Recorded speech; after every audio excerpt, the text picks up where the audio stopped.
Buenas tardes. El día de hoy continuamos con el ciclo de conversatorios que son de interés de todos los colombianos, donde incluimos trabajadores independientes, dependientes, empresas y agremiaciones, para nuestro foro de hoy, al cual hemos llamado Precarización laboral en tiempos del COVID-19, impacto de los decretos legislativos dentro del derecho laboral. Hoy realizaremos un análisis de los decretos emitidos por el Gobierno Nacional con ocasión de la emergencia económica y social del país a consecuencia de la pandemia mundial. Le recordamos a nuestros asistentes que podrán participar de nuestro foro realizando preguntas, las cuales tomaremos al final y se las realizaremos a nuestros panelistas al final del conversatorio.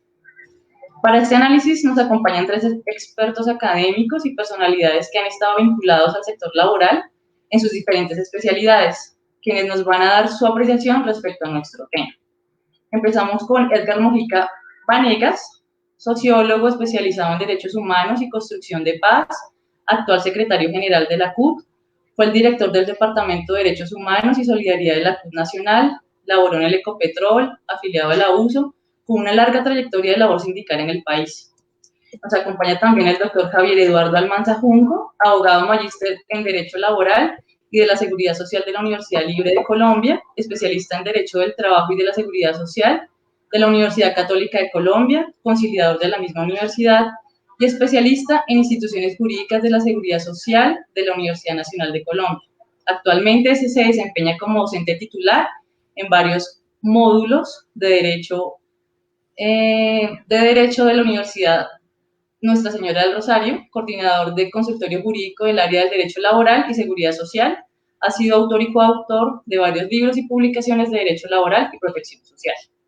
Y también nos acompaña el doctor Alejandro García, abogado de la Universidad Libre, especializado en derecho laboral y seguridad social de la Universidad Nacional, derecho de familia en la Universidad Libre, especialista en ética y teología de la Fundación Universitaria San Alfonso, se desempeñó como director administrativo de Relaciones Laborales de Confecámaras, fue catedrático de la Universidad de La Salle, de la Universidad Gran Colombia, docente de la Universidad Republicana, ex miembro del equipo jurídico de la CUT, asesor laboral y sindical en relaciones individuales y negociación colectiva.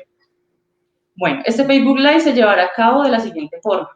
Entonces, empezamos con el siguiente bloque, en el cual tendrán nuestros conferencistas de 3 a 5 minutos para que puedan exponer de forma clara cada uno de los temas a desarrollar, los cuales se realizarán de manera intercalada. Entonces, empecemos con Edgar Mojica Vanegas, al cual le trasladamos la siguiente inquietud. ¿De qué forma están afectando los decretos emitidos por el Gobierno Nacional desde el punto de vista de los sindicatos y agremiaciones?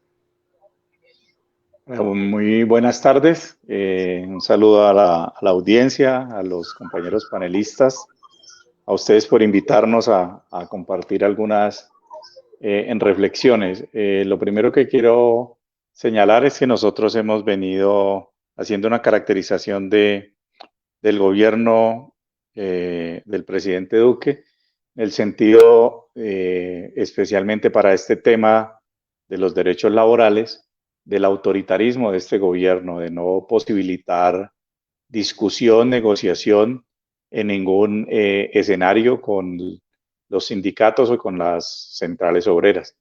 Y esta actitud también la han asumido muchas de las agremiaciones en las que están organizados los sectores empresariales en Colombia. Y creo que eso es importante que se tenga en cuenta. Los impactos han sido, si miramos cifras, muy grandes. Solamente para mirar las cifras presentadas por el DANE, tanto en marzo como en abril.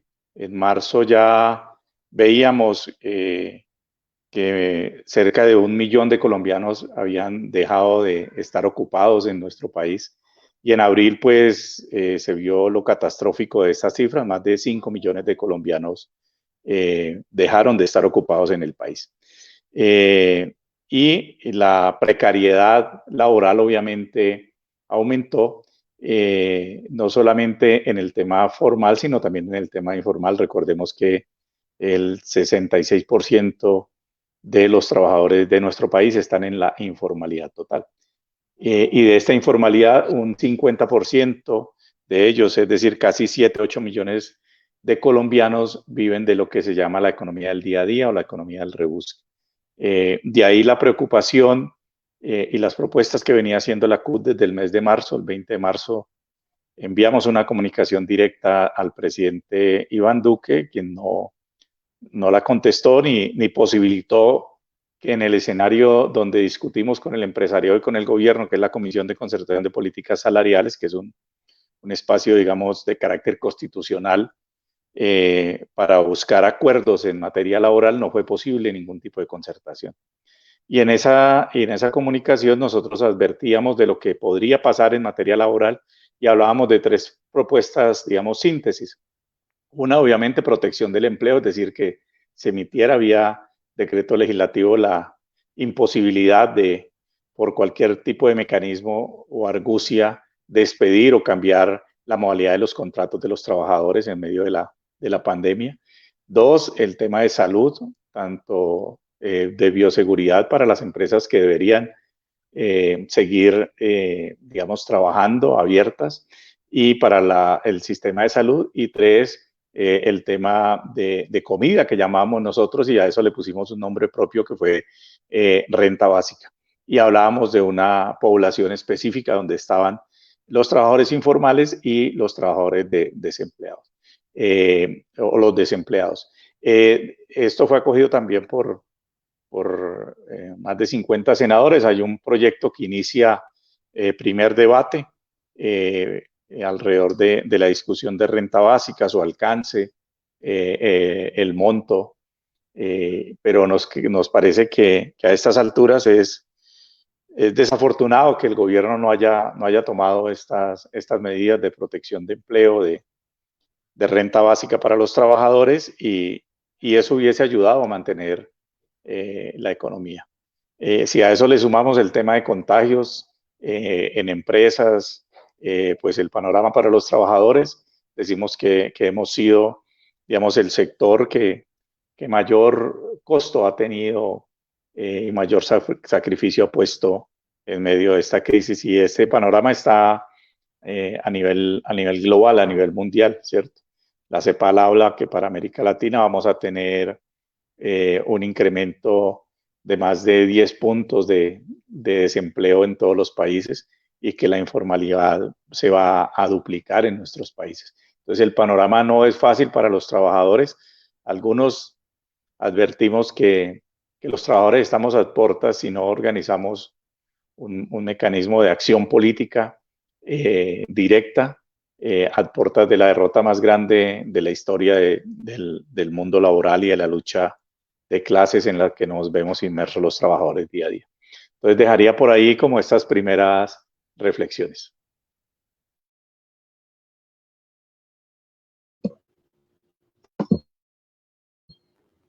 Muchas gracias. Y bueno, le trasladamos la siguiente pregunta al doctor Javier Eduardo Almanza Junco, y es la siguiente.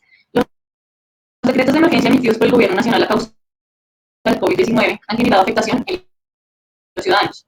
Según su experiencia, ¿nos podría establecer la afectación que ha tenido el vínculo relación laboral entre trabajador y empleador, y de qué tipo de afectación se ha causado en ambos grupos?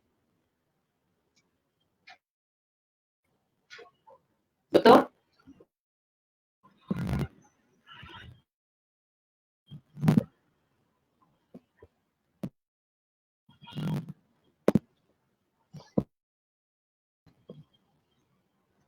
Estamos en unas situaciones supremamente devastadoras para todas las figuras contractuales que podamos desarrollar y tener presente en el marco del derecho laboral. Es decir, el derecho laboral y todas las áreas del derecho están siendo puestas a prueba, o toda la legislación están siendo puestas en prueba frente a estas circunstancias o situaciones. Frente a las relaciones, hay que entender de pronto o tener dos posturas en el ejercicio del análisis que se pueda dar desde el punto de vista empleador-trabajador.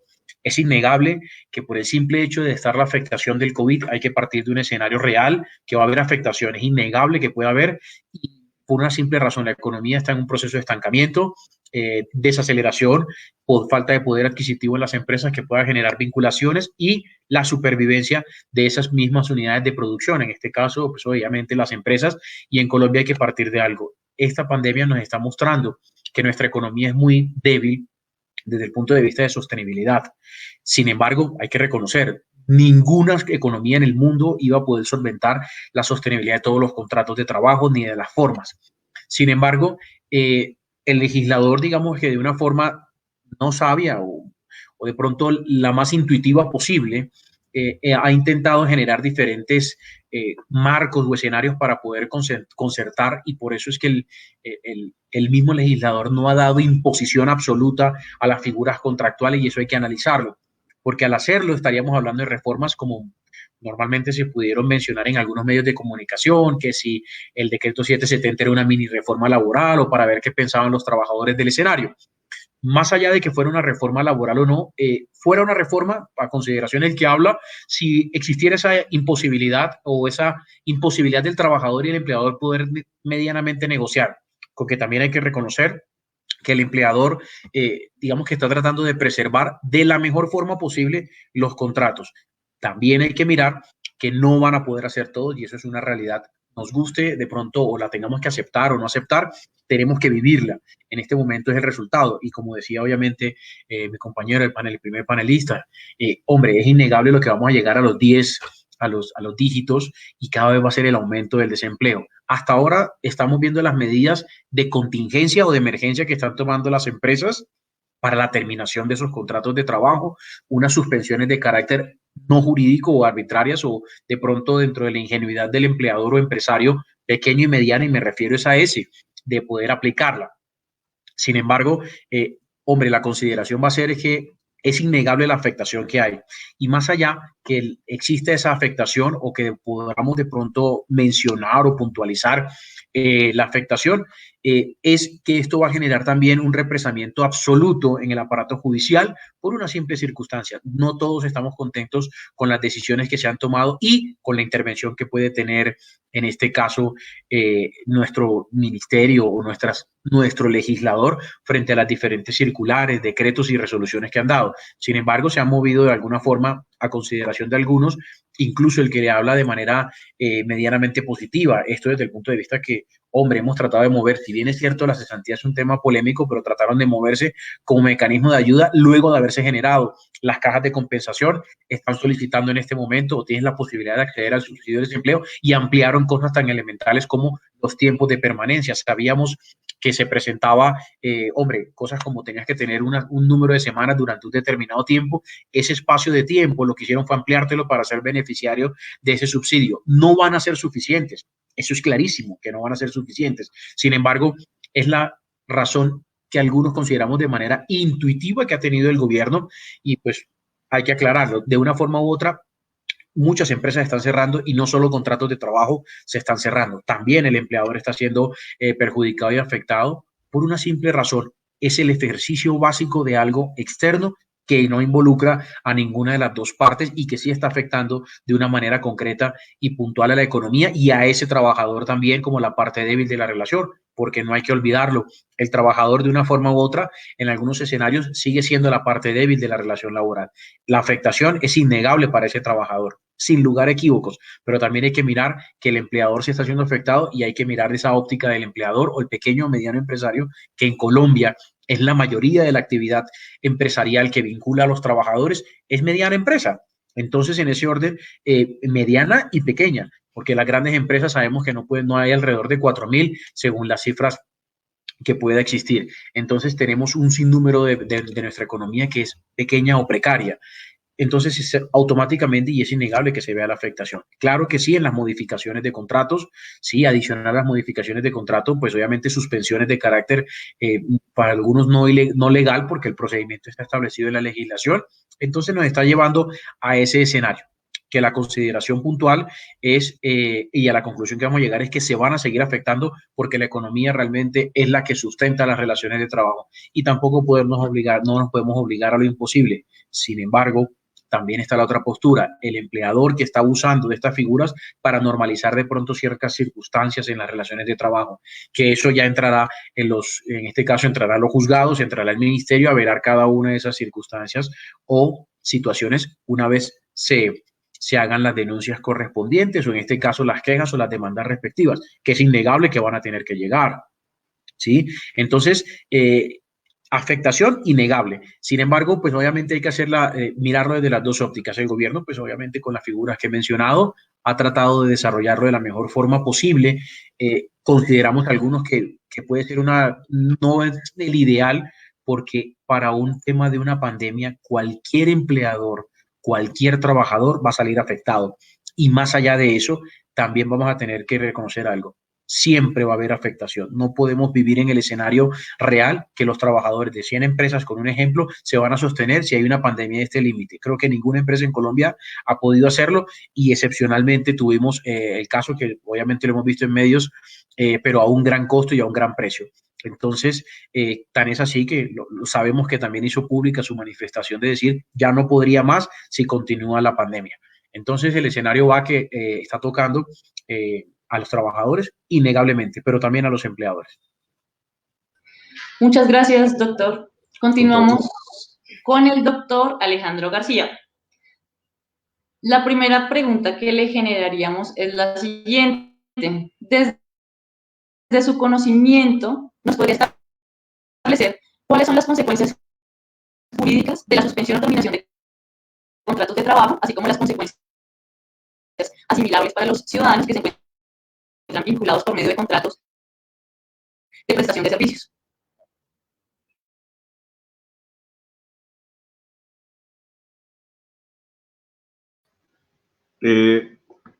Una vez más queda, bueno, un saludo especial para todos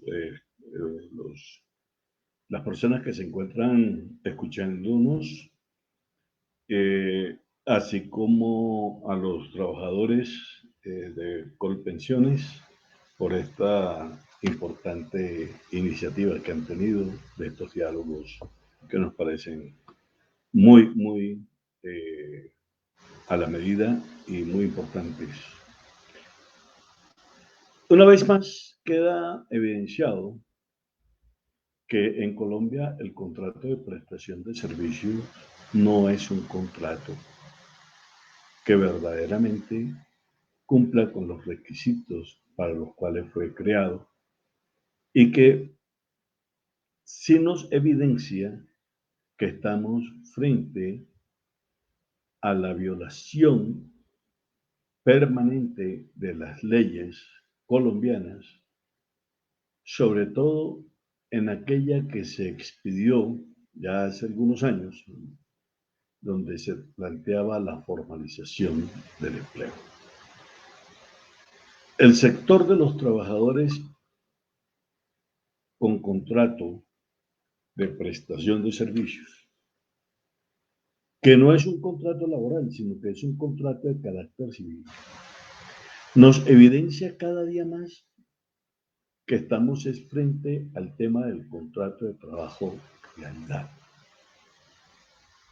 Este grupo de personas vinculadas laboralmente a las empresas son las que más han sufrido consecuencias en virtud de las disposiciones que ha decretado el gobierno nacional a través del Ministerio de Trabajo y los decretos que se han expedido.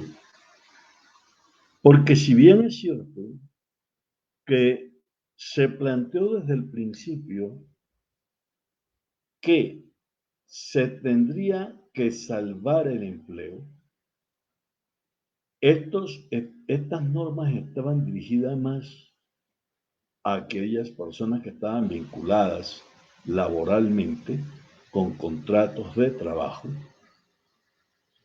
pero existía una fragilidad tanto para los contratos de trabajo a término fijo como los contratos de obra o labor terminada y a las formas no laborales, sino civiles, que es el contrato de prestación de servicio.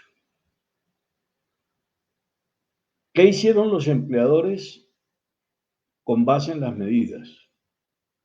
A los contratos de obra o labor determinada le suspendieron inmediatamente el contrato sobre pretexto de que no había oportunidad de la ejecución de la labor o de la obra y por lo tanto terminaba el contrato. A los trabajadores con contrato a término fijo les comunicaron que los contratos no continuarían. Y en el caso de los contratos de prestación de servicio, como no son contratos laborales, pues la consecuencia es que le terminaron a los trabajadores esos contratos. O en algunos casos se los modificaron, pero le modificaron absolutamente todas las condiciones e incluso la forma de remuneración. Una de las características que tiene el contrato de prestación de servicio es la autonomía e independencia económica, técnica y administrativa.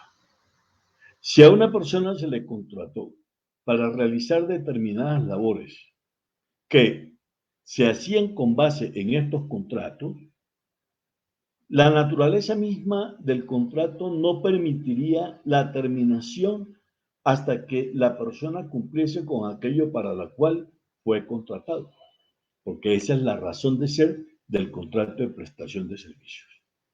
Cuando a mí alguien me contrata como abogado para que yo lleve un determinado proceso o haga una determinada gestión de análisis jurídico para una empresa o para una organización sindical, ese es el contrato de prestación de servicio y yo veré cómo lo termino y todo lo organizo y todo lo hago para entregarle a la persona el resultado. Pero cuando lo que yo he hecho es tercerización de las relaciones laborales, que supuestamente están prohibidas y que supuestamente deberían de haberse formalizado a través de la formalización del empleo, el mismo Estado es el primero en mantener este tipo de contrataciones, tanto en el sector de salud como en el sector público en general. Y si no, miremos qué sucede precisamente dentro de la misma institución de Colpensiones o en Positiva o en lo que ocurre con muchas de las empresas del Estado, donde estas formas de contratación laboral, de prestación de servicios se mantienen y que con motivo del COVID-19 le dieron por terminado o han suspendido los contratos de prestación de servicios. Esto evidencia una vez más que no estamos entonces frente al contrato de prestación de servicios, sino que estamos frente al contrato de trabajo realidad. Porque los trabajadores no pudieron continuar prestando el servicio dentro de la empresa, que es una de las características que tiene el contrato de trabajo, donde los trabajadores mantienen la subordinación porque no mantienen la independencia, ya que ¿cuál independencia si no pueden ejecutar lo que el empleador le obliga a realizar en la ejecución del contrato para el cual ha sido contratado? Ahora bien, para estos trabajadores, ¿existe o existió la protección laboral?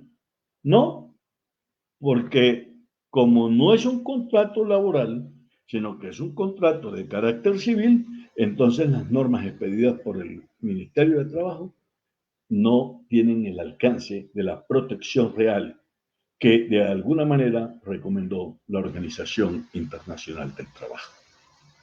Así las cosas. Estamos frente a un sector que no tiene realmente un respaldo y que desafortunadamente tampoco cuenta con una forma de organización, ya que por ser contratos de carácter civil, supuestamente no tienen forma de vincularse a las organizaciones sindicales que puedan defenderlos como tal. O sea, una completa desprotección para estos trabajadores. Y si nos vamos al plano de los trabajadores independientes tienen también otro tipo de connotaciones, y es que no tienen absolutamente ningún amparo ni ninguna protección. ¿Qué protección tiene la peluquera que trabaja con un contrato que no es de trabajo? Porque ella lo que tiene es que compartir con la dueña de la peluquería o con el dueño de la peluquería el 50% de lo que ella realiza. ¿O qué ocurre, por ejemplo, con los médicos independientes o los abogados independientes que tampoco tienen ninguna especial protección? Ni para ellos se legisló. ¿Qué hacemos nosotros con el psicólogo? Que son trabajadores independientes. Aquí hay un sector formal, que son los abogados, que son los profesionales independientes. Y son profesionales que en su ejercicio independiente y liberal no cuentan con ningún apoyo, ningún amparo, ninguna protección. Porque las normas que se dictaron, que incluso son normas engañosas y mentirosas, están supeditadas o sometidas a unas condiciones, cuando nosotros sabemos que aún en el sector formal nosotros tenemos problemas de estructuración de los contratos como tales, y no hay un Ministerio de Trabajo que verdaderamente se atienda a estas formas que de estos trabajadores que de alguna manera están también en condiciones paupérrimas, porque el sector de los microempresarios no es un sector que verdaderamente cumplan con las normas del derecho laboral. Dejo ahí. Muchas gracias, doctor Alejandro. Muy amable. Continuamos con Edgar Mojica, al que le trasladaremos nuestra segunda pregunta, y es la siguiente.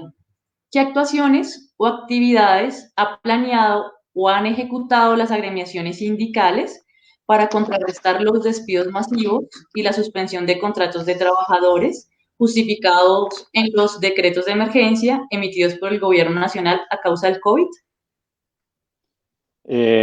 Bueno, las acciones han sido de carácter, digamos, jurídico, legal, de carácter político, y también pues hemos iniciado con las jornadas de movilización, obviamente teniendo todo el tema de condiciones de bioseguridad.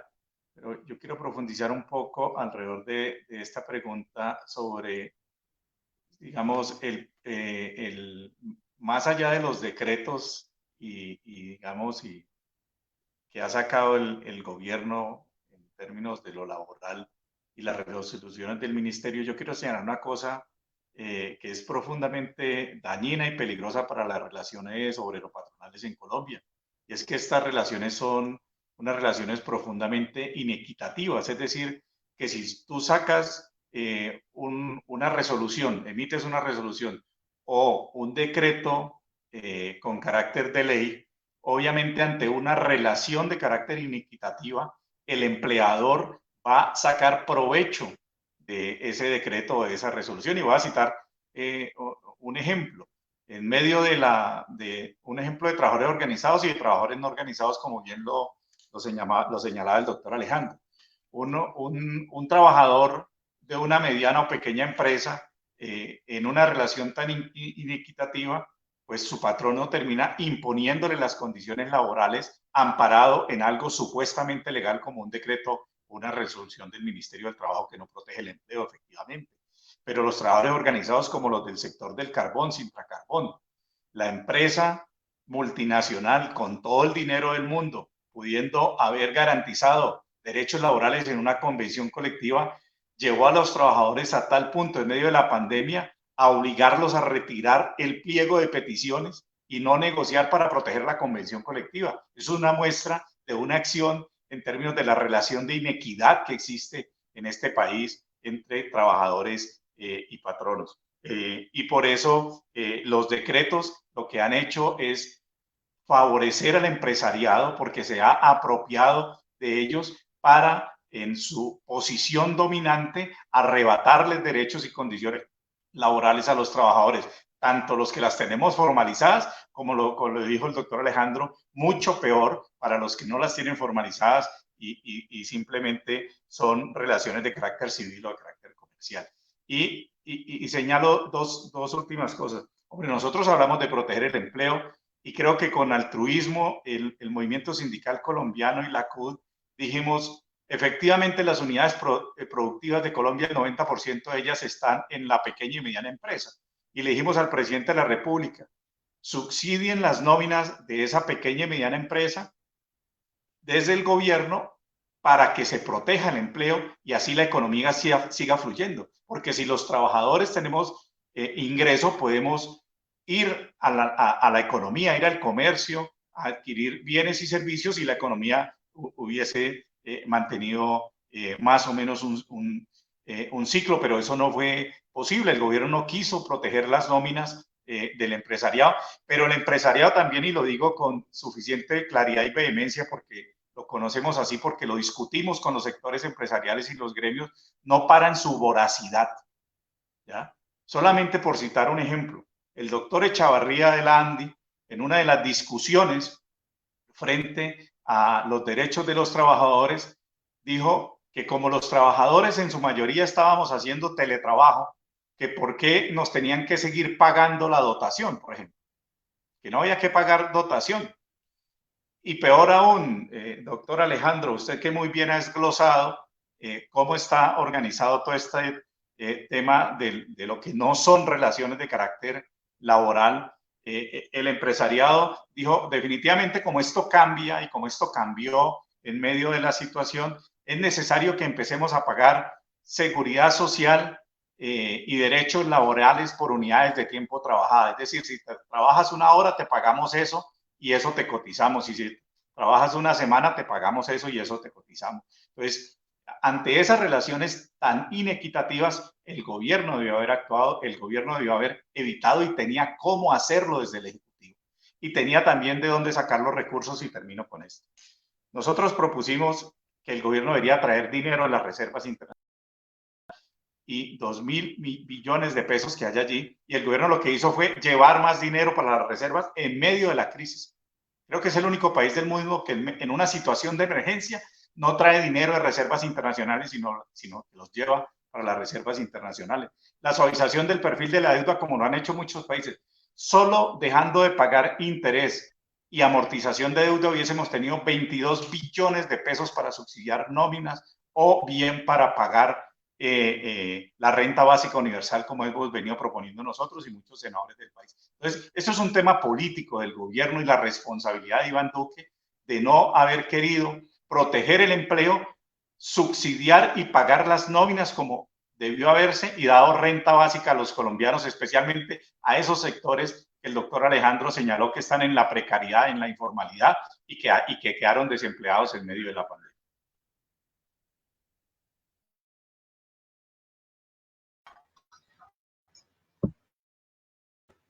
Muchas gracias, Edgar, por tu intervención. Antes de continuar, les recordamos a nuestros asistentes que pueden generar sus inquietudes y sus preguntas por el chat de nuestro Facebook Live, ¿listo? Que al final las vamos a responder, las trasladaremos a nuestros conferencistas para que ellos nos las resuelvan. Continuamos nuevamente con el doctor Javier Eduardo Almanza y le trasladamos la siguiente inquietud. Según su conocimiento, ¿cuál debería ser el rol del Ministerio de Trabajo respecto a la terminación de contratos laborales masivos o la suspensión de los mismos? Bueno, el rol que tiene que tener o la naturaleza del Ministerio del Trabajo hay que entenderlo desde su concepción. Él siempre fue o siempre ha sido o debe ser el intermediario entre ese empleador y ese trabajador como, sí, como su palabra lo indica, un mediador entre las relaciones que se puedan presentar. Más que garante o protector de una parte o de la otra, es mediar las diferentes circunstancias. Teniendo claro de pronto esa naturaleza proteccionista del estatuto laboral que podamos tener en este escenario en particular y en este estado de pandemia que podemos tener, las intervenciones, si bien es cierto, no son, las medidas no son de pronto las más acertadas, lo que más queramos absolutamente todos, es decir, la conservación absoluta de los empleos, las no desvinculaciones, las modificaciones de horarios, las disminuciones de jornadas. Sin embargo, sí la invitación siempre ha sido por parte del ministerio, o algunos particularmente consideramos que puede ser un poco más activa, en el sentido de ser un poco más incisivo en las investigaciones por desvinculaciones o, en su defecto, más allá de eso, sobre las circulares que mencionaron o que estipularon, que en este tema, las posibilidades de hacer inspección de manera más oportuna. Sé que también la misma pandemia también se los impide de cierta forma, pero aún así están trabajando en ese tipo de circunstancias. Ese balance lo podremos lograr determinar en algún momento para poder decir en su totalidad si la intervención fue cierta o no cierta, una vez terminemos esa primera fase de la pandemia, porque hay que reconocerlo, esta pandemia o este escenario que tenemos va a estar prolongado en el tiempo y va a seguir afectando las relaciones de trabajo. Sin embargo, la invitación del ministerio sí, o la consideración de quien escribe o que en este momento manifiesta, hombre, debe ser un poco más incisiva desde el punto de vista de la investigación de las suspensiones de contrato, investigación de las terminaciones colectivas de los contratos, porque no hay que desconocerlo. Se están dando las terminaciones y eso se va a ver evaluado y reflejado cuando automáticamente, una vez reanuden las actividades judiciales y se abran los juzgados, y encontraremos el sinnúmero de demandas que se puedan presentar por terminaciones sin justa causa, con el desconocimiento de las indemnizaciones, con suspensiones de contrato de manera unilateral por parte del empleador, reducción y disminución de salario por parte del empleador de manera unilateral o, más allá de eso, supuestamente concertadas. Entonces, la invitación al ministerio sí es realmente un poco más incisivo frente a las investigaciones, y más allá de eso, también serían los resultados un poco más expeditos. Sin embargo, es de recordar algo. Para que un ministerio, en este caso los inspectores del trabajo, hagan su investigación, deben pasar por todas las reglas básicas del procedimiento administrativo sancionatorio o de las investigaciones establecidas en el Código Contencioso. No podemos salir de forma inmediata con una sola queja sin que esta persona pueda llegar a hacer la investigación como corresponde, un recaudo probatorio, determinar cuáles son las conductas, porque una sola queja o un solo escrito que manifieste cierta información no debe generar automáticamente una resolución sancionando a un empleador, pero no significa que este inspector no pueda ir en sus facultades de policía administrativo, podrá ir, inspeccionar, hacer, indagar, recaudar el material probatorio suficiente para poder determinar que las multas que podemos tener en este escenario, que podremos ir, las conocemos y las tenemos claras, que estamos entre 1 y 5.000 salarios para las empresas que estén haciendo figuras como, hombre, mala utilización en este caso de la figura de los descuentos legalmente permitidos, descuentos con ocasión a la pandemia, pago de prestaciones sociales o terminaciones de contrato mal hechas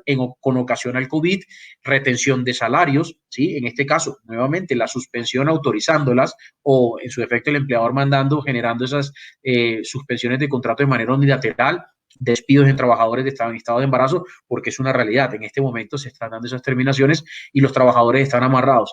¿Qué también nos amarra? Hay que decirlo. La pandemia nos amarra en este momento porque no nos podemos desplazar, no nos podemos movilizar, no podemos acercarnos al ministerio a poder decir, mire, me pasó esto, me pasó lo otro, tuve esta desvinculación, y poner en conocimiento. Sin embargo, con todo el fenómeno de la circulación que se está dando en estos días, y que poco a poco se ha ido reactivando, digamos que la movilidad en este caso de las personas, y muchos de ellos fueron trabajadores o extrabajadores, vamos a llegar a un tema puntual, vamos a poder mirar esa importancia o evaluar de pronto con mayor rasero, digámoslo así, o con mayor prontitud, y con números y con cifras reales, el número de las investigaciones, y más allá del número de las investigaciones, el resultado sobre las mismas. Hay que entender algo, que ya esos fenómenos de esas terminaciones se dieron. Ahora nos toca, la invitación siempre va a ser denuncie. En el caso del trabajador, ponga la queja, vaya al ministerio, radíquela.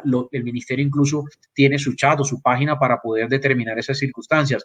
También tiene la posibilidad de consultar colectivos de abogados que se han ofrecido, sin número de abogados para poder hacerlo. Están los consultorios jurídicos que también lo están ayudando. De manera virtual lo están tratando de agilizar.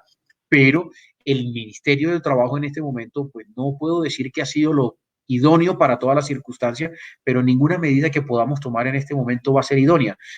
¿Qué es la invitación hacia el ministerio? A investigar con mayor rasero, eso sí, las terminaciones, porque es innegable y es indudable que nosotros no podemos desconocer el hecho de que se han terminado de manera no ajustadas a derecho, no con los procedimientos mínimos a los trabajadores, y en ese caso, pues obviamente el ministerio, si bien no ha hecho lo suficiente, pero tampoco hay que entender algo, el ministerio no puede hacer lo imposible de evitar terminaciones de contrato. Lo que podrá hacer es sancionar a los empleadores, y ¿qué es lo que busca el ministerio? Una de sus facultades es mediar. Por eso, todas las circulares y todas las manifestaciones que ha tenido, en este caso el señor ministro, han sido llevando siempre al punto del diálogo y la concertación entre trabajador y empleador. Que no se esté dando no es responsabilidad directa del ministerio. ¿Qué va a acudir o cuál va a ser el doliente? ¿La rama judicial o los escenarios, los estrados judiciales? ¿En qué sentido?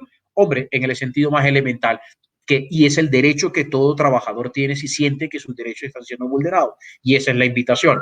El ministerio en este caso, reitero, si bien es cierto, no puede hacer, porque no tiene esas facultades para mediar, intervenir o prohibir una terminación de contrato. Eso será la jurisdicción en este momento, y aún así la jurisdicción tampoco va a impedir la terminación. Hará las sanciones correspondientes o le pagarán las indemnizaciones correspondientes en los casos, y reintegrará en los casos que procedan los reintegros con trabajadores que puedan tener fuero sindical o que tengan algún tipo de fuero de salud. Pero inicialmente el ministerio, recuerden, es un garante consultivo y de carácter sancionatorio para los empleadores, cuyas medidas son: ¿qué va a pasar en este escenario? Que se generarán las sanciones sin lugar a equívoco, y de pronto en un escenario más adelante estaremos hablando de cuántas sanciones se dieron, por qué valores se dieron, y podríamos es más bien medir o consultar o calcular ese tipo de sanciones. Gracias. Muchas gracias. Muchas Paola, gracias, doctor. Vale, continuamos con el doctor Alejandro García y le trasladamos la siguiente pregunta. Según su experiencia, ¿cuáles son las consecuencias sociales, económicas y familiares para los trabajadores independientes y trabajadores informales por las medidas tomadas por el gobierno nacional respecto a la suspensión o terminación de dichas formas de trabajo humano? Muy bien, Paola. Las consecuencias ya se están viendo. La pérdida del empleo. No solamente la pérdida del empleo, la falta de ingresos le impiden a los trabajadores, tanto del sector informal como del sector formal, y formal entre comillas, al no pagársele los salarios, al no pagársele las prestaciones sociales y al diferírsele la prima de junio hasta el mes de diciembre, lesiona la economía de los trabajadores, tanto del sector formal como del sector informal, sobre todo el sector informal, que no ha recibido verdaderamente una ayuda.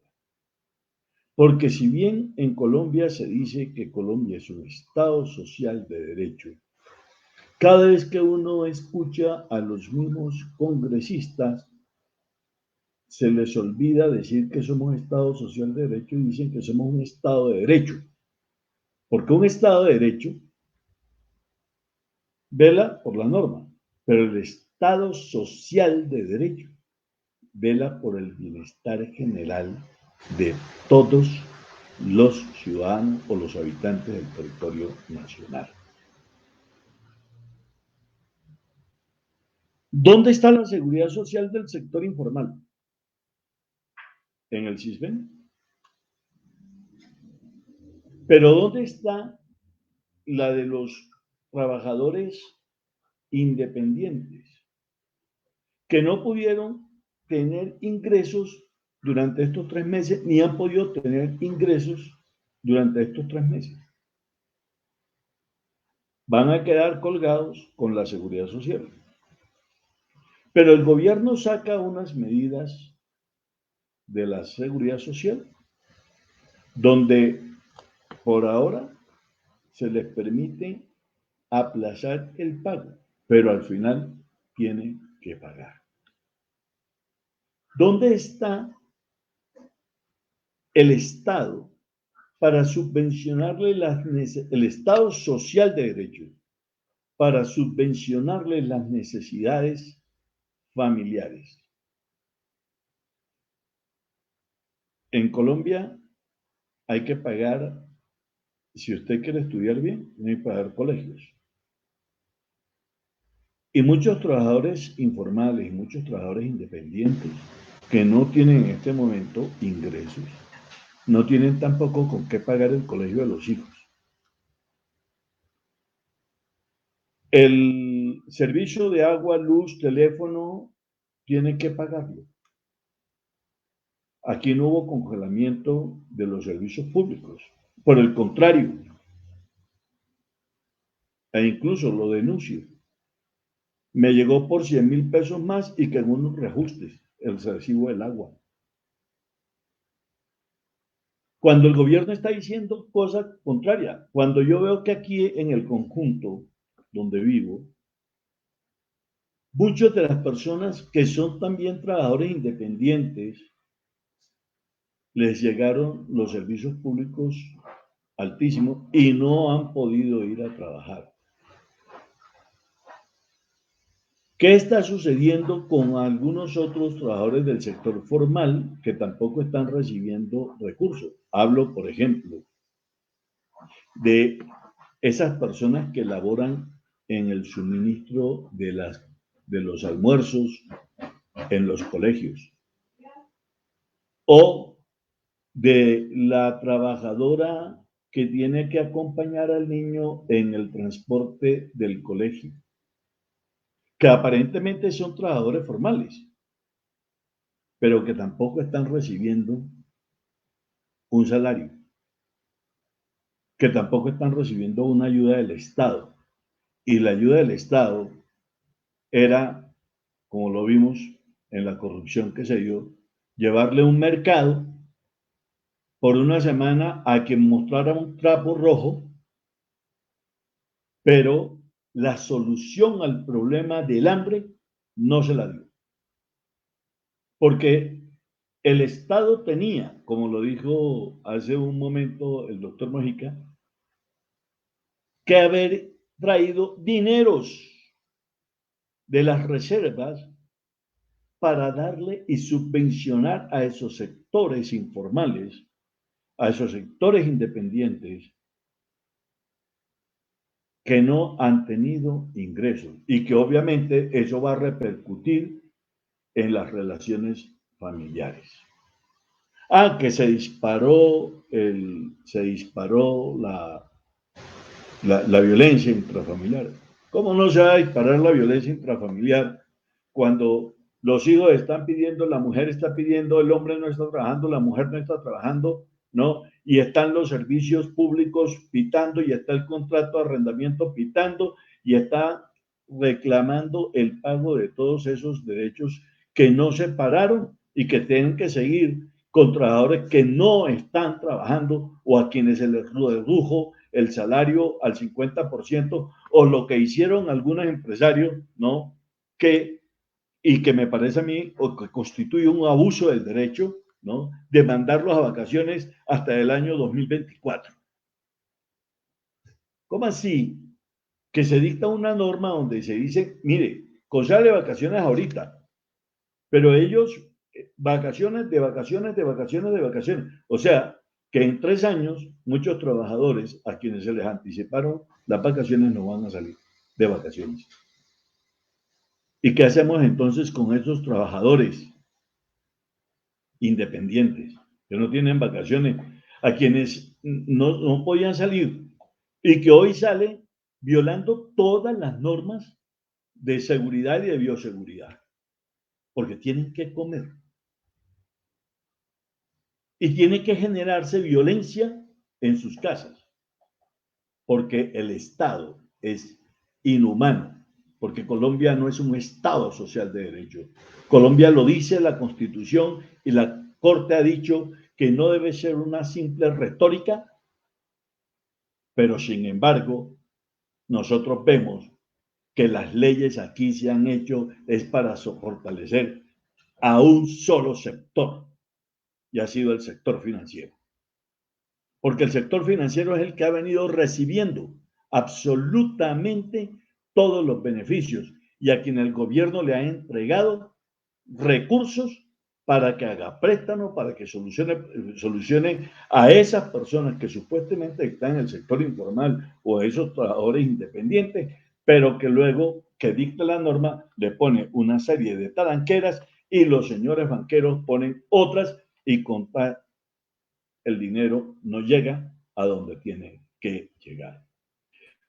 Se nos incrementó el salario, se nos incrementó, termino aquí, se nos va a incrementar el desempleo y se nos va a incrementar el problema social en Colombia. Gracias, doctor Alejandro, muy amable. Continuamos con Edgar Mojica y le hacemos la siguiente pregunta. Desde su conocimiento, ¿se podría decir que los decretos de emergencia emitidos por el Gobierno Nacional a causa del COVID-19 van en contravía con los derechos de los trabajadores? ¿Cuál sería el respaldo de los sindicatos para contrarrestar esta situación? En los diferentes decretos y resoluciones que ha emitido el Gobierno Nacional vía facultades extraordinarias por parte del presidente Duque o las emitidas por el Ministerio del Trabajo, desde nuestro punto de vista, todas van en contravía de los derechos de los trabajadores y no garantizan los derechos, por el contrario, promueven y facilitan la violación de los mismos en cabeza de los empresarios y digamos de alguna manera los legaliza, porque si el empleador termina suspendiendo o utilizando cualquier tipo de las argucias o modalidades que han utilizado en medio de la pandemia para o cambiar las condiciones laborales o despedir los trabajadores, etcétera, ¿qué mecanismo legal le va a quedar al trabajador? Yo solamente pienso en lo que acabo de decir la Corte Constitucional frente a la legalidad de medidas ya tomadas, como este tema de vacaciones, cesantías y otras cosas que ya fueron revisadas. Es decir, estamos en un escenario muy complejo para los trabajadores porque no hay posibilidades de acción jurídica que restituya derechos, por llamarlo de alguna manera. Y no se dio una acción legal en medio de la pandemia que protegiera el empleo y que garantizara los derechos de los trabajadores. Y comparto con el doctor Alejandro, el gobierno se dedicó durante estos 3 meses a seguir protegiendo al gran capital colombiano, a los banqueros y a los grandes empresarios de este país. ¿Ya? A ellos los siguió protegiendo. Y digo los siguió porque recuerden ustedes, en las 3 últimas reformas tributarias que tuvo este país, ellos se vieron exentos de tributar 10 billones de pesos en cada una de esas reformas. Solo con que hubiesen entregado ese dinero al país hubiéramos tenido 30 billones de pesos para subsidiar nóminas o para pagar las primas o para la renta básica. Entonces, digamos, los derechos de los trabajadores han sido duramente violados con este tipo de normas con peso de legalidad, pero para nosotros, para las organizaciones sindicales, son completamente ilegales. La actuación de este gobierno frente a los trabajadores, nosotros lo hemos dicho claramente, es ilegal a todas luces. Es más, porque si usted revisa la Constitución Política Colombiana, cuando se dan este tipo de facultades de decretos de emergencia, no pueden en esos decretos expedirse ningún tipo de norma que viole derechos fundamentales y derechos de los trabajadores, como se ha venido haciendo en medio de del marco de los decretos de emergencia que se han propuesto.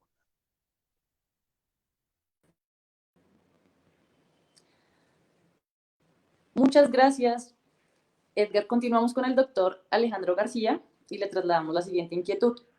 ¿Nos podría dar su opinión desde su especialidad sobre la afectación psicológica de las familias colombianas que viven de un trabajo del pago diario para poder cumplir con sus obligaciones básicas?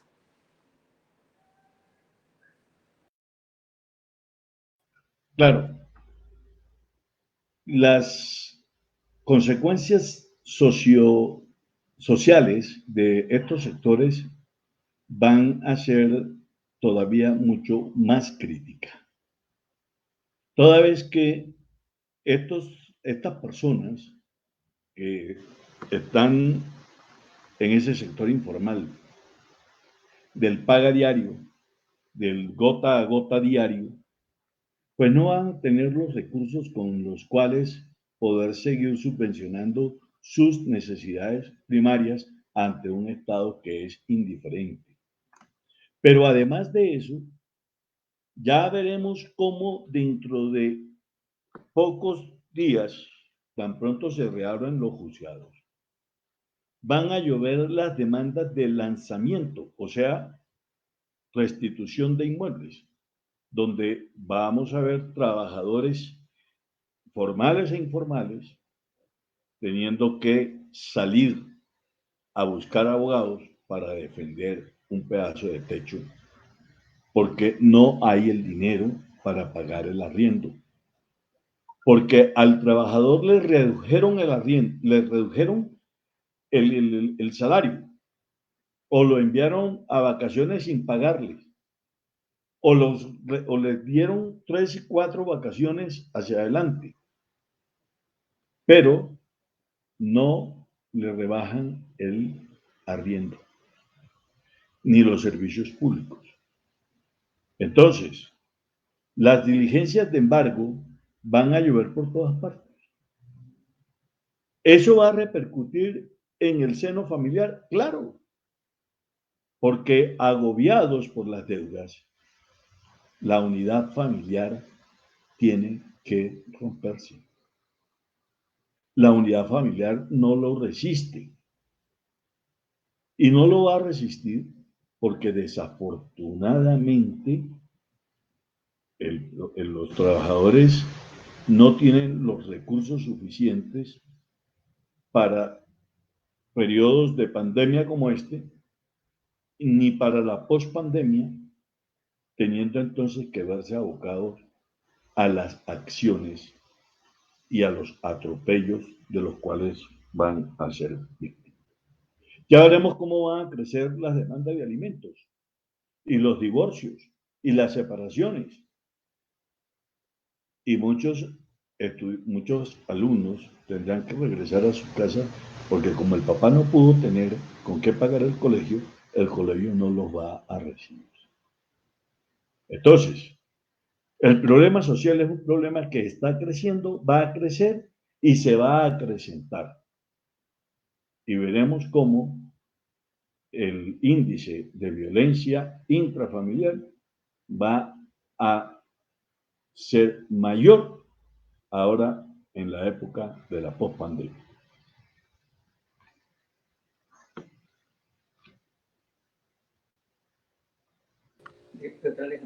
Doctor Alejandro, le traslado una pregunta de uno de nuestros asistentes, aprovechando ya que estamos en esta intervención, y es la siguiente. ¿Qué consecuencias puede tener para los ciudadanos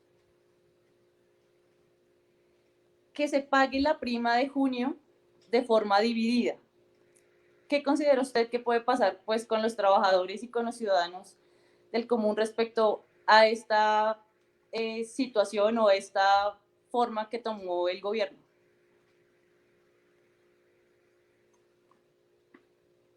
Bueno, ¿qué puede pasar? Te contesto la pregunta inicialmente. Pero, ¿qué puede pasar en este momento? ¿Qué puede afectar? Pues más allá de la afectación o no, hay que mirarlo desde otro punto de vista, sabiendo que la economía en este momento está en un abstencionismo absoluto, es decir, a nivel de recibir el ingreso del trabajador, pero también hay que considerar algo en particular, el hecho o la facultad que le estableció o la posibilidad que lo pueda concertar porque no fue impuesta, no fue reforma del código, eso hay que entenderlo. Sin embargo, habrán algunos empleadores que podrán llegar a esos acuerdos con los trabajadores de pagar esa prima, va a generar otro problema mayor y hay que mirarlo en el contexto sobre todo futuro. El 20 de diciembre, que es el plazo máximo que podrá tener el empleador para poder pagar la prima en esos 3 espacios de tiempo, tiene como plazo máximo el 20, ya se le está juntando a la siguiente fecha de la prima concedente a junio, diciembre. Entonces, en ese orden de ideas, ¿qué puede pasar o qué se nos puede presentar? Que podrá haber de pronto, si esta pandemia continúa, que sabemos que podrá darse, habrá un apalancamiento mayor y tendrán que hacer que adicionar ese espacio para que la prima pueda ser, y hay que mirar esa posibilidad, que la prima pueda ser postergada a la de diciembre, pueda ser postergada en el primer semestre del 2021.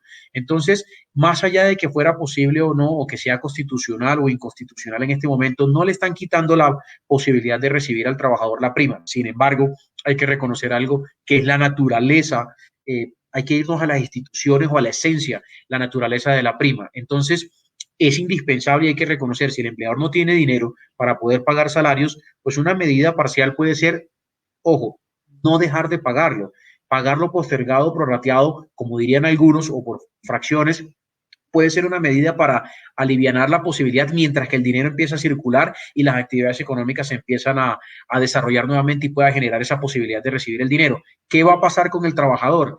En ese orden de ideas, claramente el trabajador puede ser afectado. ¿En qué sentido? Simple y llanamente por el simple hecho de que no va a llegar el dinero de manera como lo podía prever y esperar. Sin embargo, volvemos al mismo escenario, que es nadie esperaba poder estar en este tiempo o en estas circunstancias. Y tampoco podremos llegar a obligar a ese empleador a lo imposible si no tiene cómo hacerlo o cuando la realidad es otra en este momento. Despidos masivos por un lado y de nada nos serviría en este momento dejar la norma. Consideramos o considero puntualmente que de nada nos serviría haber dejado la norma y no haber hecho esa posibilidad que el empleador pueda postergar la prima, sabiendo que si no la dejan, la posibilidad de hacerlo, pues tampoco la pueda pagar. Entonces estaríamos en el escenario de lo imposible para el empleador en algunos escenarios, claramente. No hay que generalizar las circunstancias y tampoco se podría obligar porque hay algunos que ni siquiera tienen para pagar prorrateado cuando son pequeños y medianos, ya tuvieron que despedir a sus 5 trabajadores o las 7 trabajadores que tenían, despiden 5 o de los 10 trabajadores que pueden tener, despiden a 4 o a 3 y en este momento apenas están empezando una recapitalización para hacer pagos básicos de seguridad social. Entonces, la afectación es innegable que va a haber. Sin embargo, no se está desconociendo. Hay que reconocer también esa posibilidad. No se está reconociendo y se está dando la oportunidad de pagarla de forma que eso también va a obligar al trabajador a sus proyectos, a sus pagos o a sus circunstancias. Es innegable que tenga que también postergarlos o prolongarlos en la medida de las posibilidades de ese acuerdo. Pero también puede existir la posibilidad de que el trabajador no lo haga y no acepte esa posibilidad con el empleador. Entonces, al no hacerlo, el empleador tendrá la obligación. ¿Y cuál va a ser la respuesta natural si él no tiene la posibilidad de pagarlo en la forma que él lo considera? Le va a decir lo mismo que ya sabemos que está en el decreto. Discúlpeme, qué pena con usted, señor trabajador, no le puedo pagar en este momento la prima y no hay ningún problema. Yo puedo asumir la consecuencia mientras se presente la situación de que le entre algo de dinero, el trabajador puede poner la queja en el ministerio o de pronto acudir ante un abogado. Y es posible que una vez llegue a esa circunstancia, ya el empleador pueda tener el dinero y haberle pagado. Entonces estaríamos en el mismo escenario. Gracias y quiero aprovecharlo porque quiero hacerle una pregunta que igual es como importante para todos y más en esta época de pandemia y es la siguiente. ¿Cómo podríamos los ciudadanos acceder a la justicia en términos laborales en estos tiempos de pandemia sin que se vean vulnerados nuestros derechos? Bueno, pues técnicamente estuvimos en un estado, ya toca hablar en dos escenarios. Antes de la expedición del decreto 806, en el cual nos da la posibilidad de la reactivación judicial, porque hay que reconocerlo, hay una reactivación y es necesario para la sociedad en este momento y nos va a dar muchas medidas y va a dar de pronto para otro tipo de invitación o escenario. Sin embargo, aún así, como medida excepcional, el gobierno también dispuso, en el caso de los derechos fundamentales, dispuso la primera situación, seguir radicando tutelas por medio digital, incluso dispuso correos. He sido particularmente digamos que usuario del sistema radicando escritos de tutela, entonces se someten a los repartos igual. Ha sido un poco más lento porque hay que entender algo.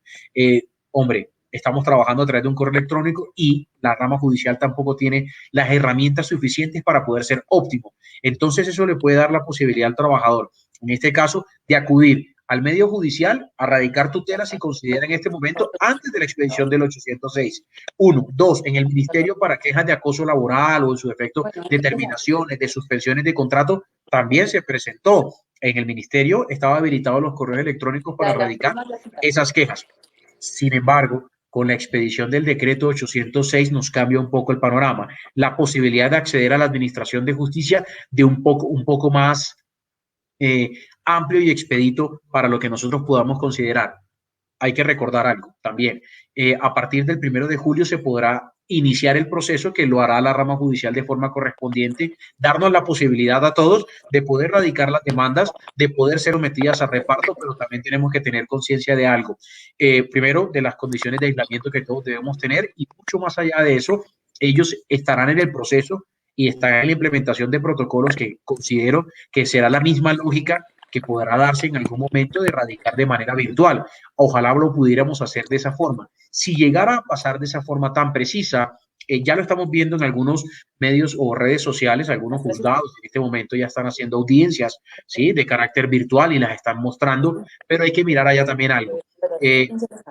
Se puede ver un poco más ágil el proceso desde el punto de vista de la valoración documental y va a tener mayor relevancia la valoración documental en el medio digital y va a tener una gran... digamos que un gran reto va a tener el derecho laboral puntualmente, que es su oralidad y su virtualidad, pero no se ha podido materializar en su totalidad desde su creación, que siempre ha sido oral. Será la valoración de pronto desde el punto de vista testimonial, que es uno de los grandes retos que va a tener en este momento la jurisdicción laboral para cuando el usuario quiera radicar su demanda, el juez tenga la facilidad de poder evaluar ese testimonio, esa versión de la persona, o que es tan importante la subjetividad y apreciación de esa prueba. Pero desde el punto de vista documental, claro que sí. Entonces, los derechos fundamentales de los trabajadores en este momento, digamos que pueden ser un poco solventados, un poco apoyados, pueden tener trámite, porque aún así, durante toda la contingencia de la pandemia o la parte inicial de la pandemia, no se dejó de radicar tutelas, se dio la posibilidad, obviamente, con la razonabilidad de la lentitud que puede haber por parte del operador judicial, pero por una simple razón. La simple razón es que nos estamos adaptando a un sistema virtual y tampoco estamos adaptados los que litigamos en su totalidad a manejar nuestra virtualidad. Entonces el escenario va a ser eso, pero el trabajador de una forma u otra va a ser protegido y vamos a tener que evaluar de forma futura. Pues no le estoy pidiendo que me invite a un próximo evento, pero le estoy pidiendo es que van a tener que hacer un programa futuro para evaluar esas medidas virtuales con ocasión a la contingencia. Muchísimas gracias. Y claro que sí, lo vamos a invitar a próximos eventos, doctor. No me digas. Gracias. Bueno, gracias. Listo. Bueno, empezamos nuestro último bloque de preguntas que nos han hecho nuestros asistentes a este foro. Y le voy a trasladar una de estas preguntas al doctor Alejandro García, y es la siguiente. Doctor, ¿el gobierno en estos decretos considera que está realizando pequeñas reformas laborales? Sí, el gobierno ha venido impulsando unas reformas laborales y por lo menos está dando las puntadas hacia lo que están exigiendo y presionando los medios económicos. Y es el trabajo por horas, es la deslaboralización de las relaciones y sobre todo aquí va a haber otro problema, y es que no se ha contado con las organizaciones sindicales como tal. Las centrales obreras las oyen, pero no las escuchan, mientras que el gobierno sí escucha a los sectores productivos y hace lo que los sectores productivos le piden. De ahí el por qué considero que las reformas o estas medidas que se han venido adoptando como provisionales van a terminar siendo medidas generales. Y se está impulsando de alguna manera soterrada una reforma laboral que está siendo presionada por los sectores económicos del país. Y desafortunadamente, las centrales obreras no cuentan con el mismo espacio para poder controvertir estas posiciones que el gobierno ha venido implementando y que terminará colocándolas de manera definitiva. Porque hay que reactivar la economía y para reactivar la economía se requiere esa reforma laboral que a gritos piden esos sectores productivos.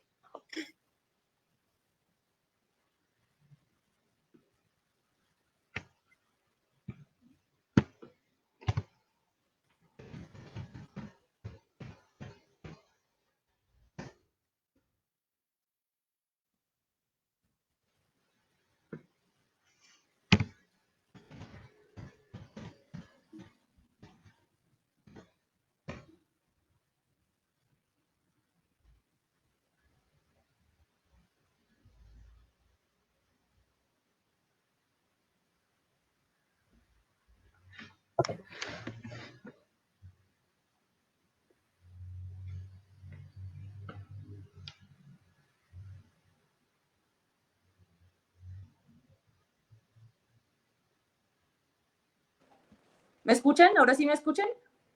Perfecto, ahora sí te escucho. Ahora sí. Listo, ahora sí. Les estaba pidiendo disculpas por fallas técnicas por el internet, pero por la lluvia hemos tenido interrupciones de internet. Entonces, pedirles disculpas por eso a nuestros conferencistas y a nuestros asistentes. Estaba trasladándole la pregunta a Edgar Mojica y es, algunas de las normas que rige el sistema laboral han fracasado en el intento de generar nuevos empleos.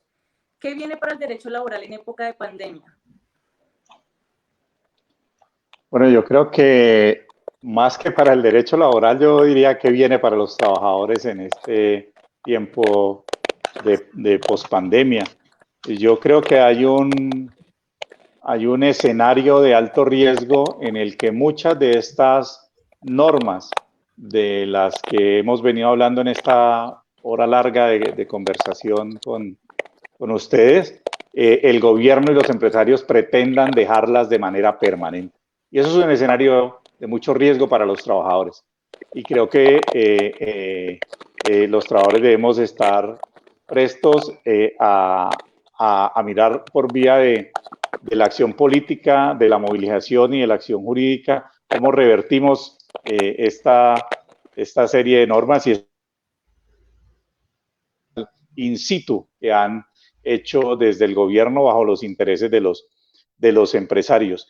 Y creo que deberíamos avanzar en el escenario que tenemos los trabajadores, los empresarios y el gobierno, que es la Mesa de Concertación de Políticas Salariales y Laborales, en un verdadero debate y construcción de una propuesta que garantice derechos laborales ciertos para los trabajadores, porque día a día han sido menguados. Yo comparto una afirmación que hizo al comienzo en la primera pregunta del doctor Alejandro.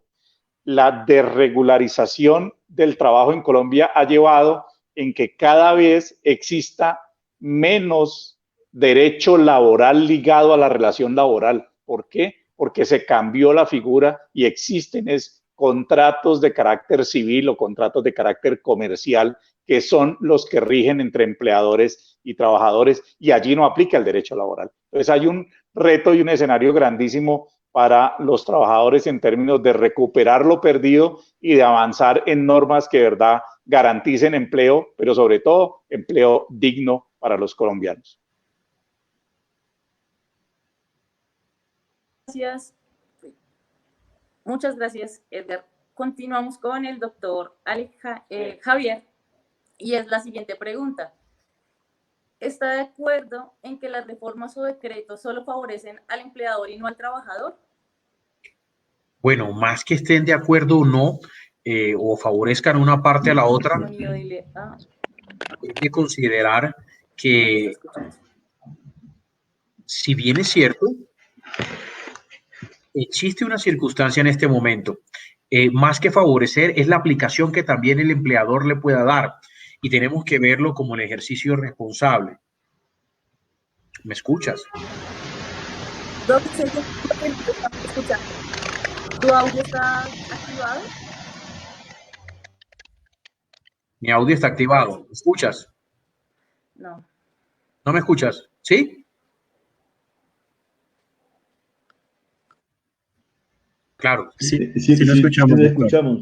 Sí te Perfecto. escuchamos. Entonces, en ese orden, más que de pronto la norma favorezca al trabajador o favorezca al empleador, es de considerar es el uso de la misma, porque algunos empleadores podrán tener a disposición el escenario.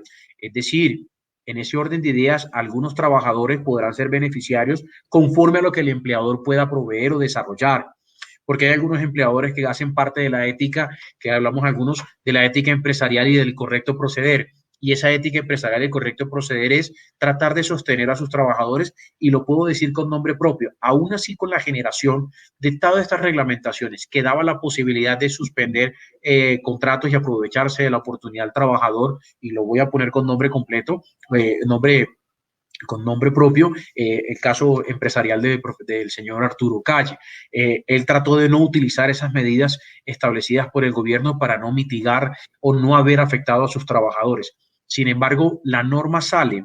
No, el problema es el uso que le podamos dar o cómo podamos abusar de la figura. Sin embargo, es una medida de contingencia de carácter temporal. Sé que algunos hablan de la posibilidad de reformas, y adicional a que sea una reforma, que sea la posibilidad de que se conviertan de carácter permanente. Hombre, hay que decirlo, más que favorezca al trabajador o al empleador, es el uso que le va a dar el empleador en este estado, que en algunos casos no ha sido el mejor ni el más óptimo, porque muchos se han aprovechado de esa posición de superioridad frente al trabajador, y es innegable desconocerlo. O sea, sería innegable desconocerlo, sería totalmente contrario a la realidad que podemos vivir en el país, si no, no fuera el resultado de los despidos y de las cifras que nos está arrojando el DANE, que aún así debemos considerar que el DANE, como cualquier todo tipo de estadística, debe tener un margen de error, o tanto de aumento como de deceso. Entonces, más que ese ejercicio, reitero, más que lo favorezca el empleador, es como también lo tome ese empleador en ese desarrollo y en ese uso. Y también es la obligación del trabajador, y en eso sí soy claro y enfático, ver al trabajador en ese escenario. Es mi obligación en este caso de carácter moral, como abogado, laboralista y en su efecto como docente universitario, que si un trabajador siente menoscabado sus derechos, sin lugar a equívoco debe acudir a la jurisdicción y hacerlos valer con toda la tranquilidad y con toda la pulcritud que se pueda llevar. ¿Listo? Ya. Muchas gracias, doctor. Y entonces entramos ya en nuestro último bloque, y quisiera como una opinión desde su conocimiento, desde todo lo que pues manejan, obviamente a nivel académico, que nos den como un punto de vista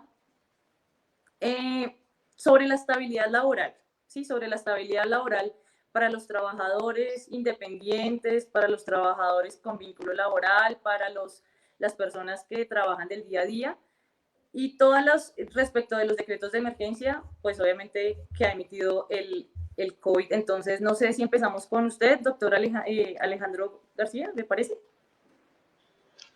Muy bien, Paola.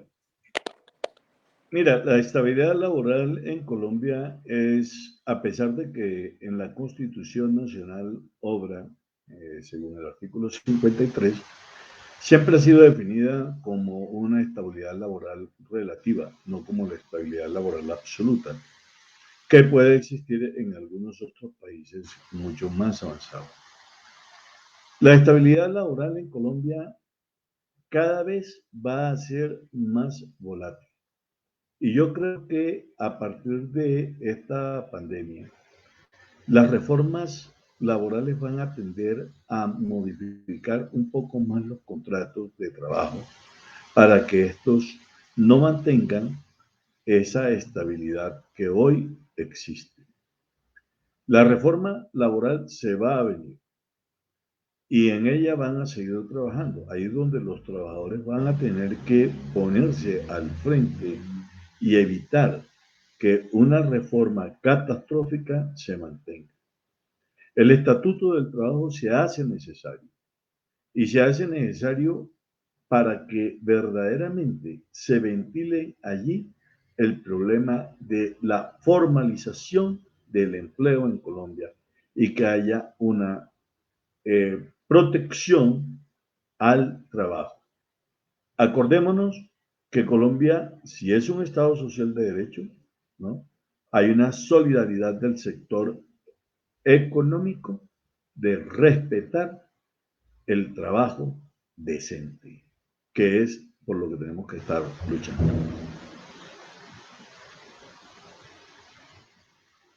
Ahora con el doctor Javier, no sé si te contextualizo nuevamente, y es sobre la estabilidad laboral, ¿sí? Independientemente de la clase de contrato que tengamos y obviamente, pues teniendo en cuenta los decretos que ha emitido el gobierno nacional por la pandemia mundial. Bueno, hay que reconocer que yo lo he mencionado el día de hoy, que todo el derecho laboral está siendo a prueba y en todos sus escenarios, incluso esta figura adaptada o incorporada dentro del derecho laboral, partiendo de la premisa que es una figura 100% constitucional. Entonces, esa estabilidad para salvaguardar ese tipo de figuras, incluso más allá de la misma contractual, de laboral, sino desde el punto de vista contractual, han sido a pruebas y están siendo puestas a pruebas en este momento.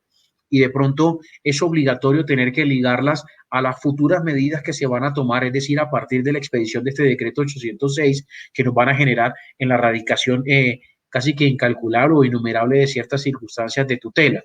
Entonces, para garantizar esas posibilidades de protección, incluso a muchas madres en este momento que fueron desvinculadas de sus contratos por supuestos contratos por obra o labor, la tutela va a ser a prueba en estos escenarios porque va a tener que evaluar. Incluso va a haber la ponderación y la evaluación de qué, de elementos puntuales y de situaciones reales, no tan teóricas como hay que darle la estabilidad al trabajador y punto, sino que va a tener que encontrarse un escenario mucho más agresivo, que es mirar las condiciones de poder cumplir con esa vinculación. Entonces, el juez de tutela va a tener en este momento, más que la humanización del proceso, o más que la humanización de la relación laboral, va a ser la humanización de las circunstancias, porque no estoy diciendo que vaya a ser, los fallos tengan que ser a favor de ese trabajador, no, o del empleador, no, ni más faltaba. Aquí no es de pronto de partes, es que la figura en este momento va a ser a prueba en ese escenario, es decir, en la aplicación absoluta que se va a dar en ese contrato por obra labor, en esa prestación de servicios que de pronto era, en este caso es madre gestante y no ha podido acceder o le terminaron el contrato, en esa mujer que estaba en estado de embarazo o esa persona que estaba en término indefinido y tenía una discapacidad conforme a lo establecido en la legislación, en este momento mayor a 25%. Entonces, con esos escenarios de calificación de pérdida de la capacidad laboral, con esos escenarios nos vamos a encontrar que va a ser una nueva forma de reestructurar y va a ser la tarea realmente de los jueces constitucionales, incluso de evaluar situaciones que no han tenido previstas y no habían sido evaluadas. Entonces, la invitación va a ser a que esos escritos constitucionales que se radiquen van a tener que tener la claridad conceptual absoluta del escenario que se van a manejar y, sobre todo, entender también del otro lado que ese juez constitucional en este momento no va a tener todas las herramientas. Sin embargo, existe, claro que sí, la estabilidad laboral la conocemos y sabemos que la Corte en sin número de sentencias lo ha tenido desarrollado, presupuestado y demás, pero no en estas circunstancias como la estamos dando, esto es en el escenario de un COVID. Entonces va a ser un nuevo reto y va a ser una nueva generación de jurisprudencia frente a estos casos en particular. Y la invitación va a que tengamos que ser un poco más estudiosos frente a esa situación en este momento. Muchas gracias, doctor. No, muy amable. Y le traslado la misma opinión a Edgar Mojica, y es respecto a la estabilidad laboral para los trabajadores independientemente de la vinculación laboral que tengamos. Bueno, si uno mira el panorama del mundo del trabajo en Colombia y su regulación, uno podría drásticamente decir que no existe estabilidad laboral en Colombia, ¿cierto? Pero vamos a dejarlo en que es relativa y a la baja, ¿verdad?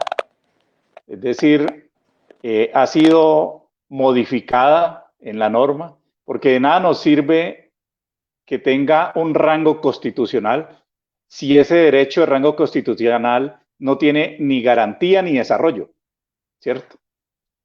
Y entonces, en un escenario laboral donde el 70% de los trabajadores están en la informalidad, pues obviamente no existe esa posibilidad de estabilidad laboral.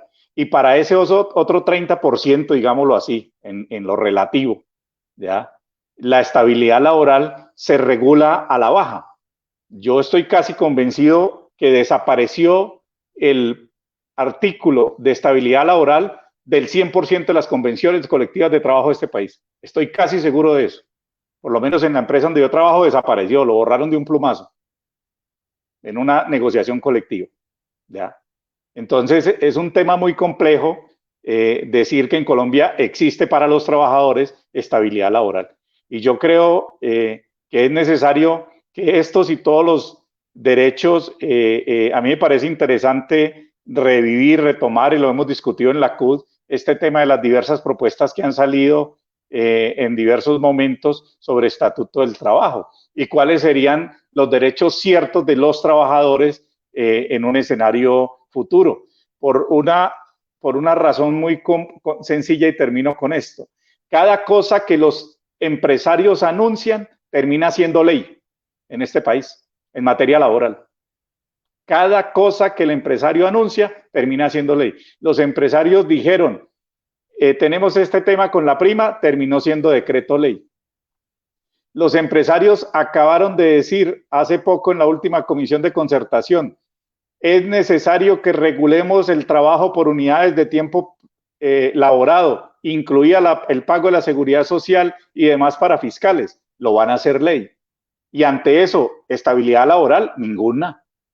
Ninguna. Es decir, un escenario laboral con estabilidad laboral a futuro va a ser posible, y derechos laborales a futuro van a ser posibles si los trabajadores levantamos una propuesta y nos salimos a la calle a pelearnos esa propuesta. De otra manera, no hay posibilidad de que nos garanticen derechos laborales en un país que de social no tiene nada. Aquí hay un estado de facto de autoritarismo por parte de este gobierno. Listo, muchas gracias, Edgar. Les agradezco mucho a nuestros conferencistas, a nuestros asistentes por regalarnos este espacio. Muchas gracias, doctor Alejandro. Muchas gracias, doctor Javier. Edgar, muchísimas gracias. Y quisiera que nos dieran sus redes sociales para poderlo seguir. Cada uno pues nos comparta sus redes sociales, si tienen Twitter, si tienen Instagram, para poderlo seguir. Y obviamente, pues si nos permiten otro espacio para que nos sigan acompañando, muchísimas gracias. No sé si quieras empezar, doctor Javier. Claro que sí, con mucho gusto. Mis redes sociales son Instagram, Almanza Jurídico, Twitter, Jurídico Almanza. Mi Facebook sí es mi nombre completo, Javier Eduardo Almanza Junco. Y pues, hombre, a toda la disposición y gracias por la invitación. Felicitarlos por este espacio porque la intención siempre debe ser replicar la información, aclarar de diferentes puntos de vista. En la diferencia converge la unidad en el criterio de protección de ciertas circunstancias como nos está llevando en este momento. Gracias a mis compañeros también de intervenciones y a ustedes nuevamente. Gracias por el espacio y invitarlos e incentivarlos a que lo sigan haciendo y no desfallezcan en este ejercicio. Muchas gracias, doctor Javier. Doctor Edgar, sus redes sociales, por favor. Bueno, primero pues gracias a Javier, a Álvaro por compartir, a ustedes por la invitación y claro, cada vez que quieran y haya tiempo estaremos con ustedes.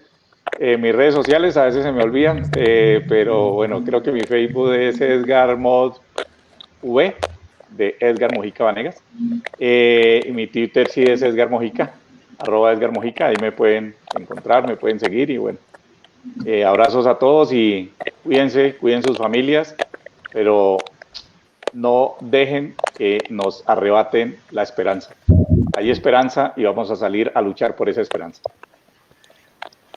Muchas gracias, doctor Alejandro García.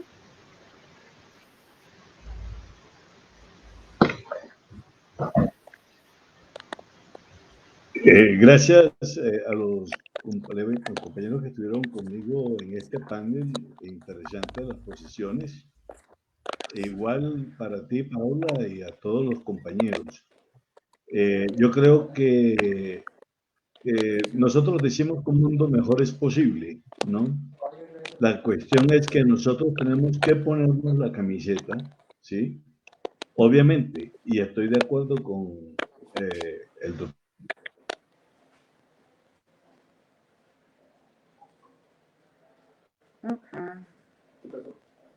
Y puede... ¿No puedes hablar? Lo que sí se requiere es que haya justicia social y que verdaderamente el Estado sea un Estado social de derecho que piense en las grandes mayorías y no en los pequeños sectores que cada día se fortalecen más. ¿Me pueden seguir?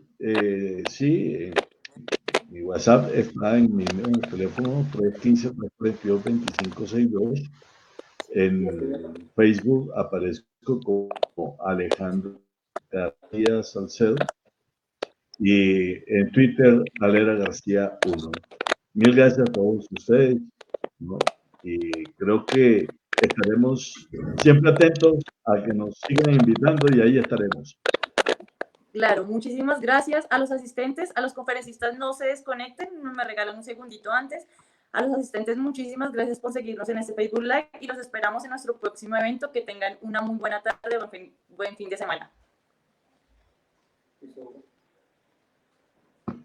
¿Cuándo?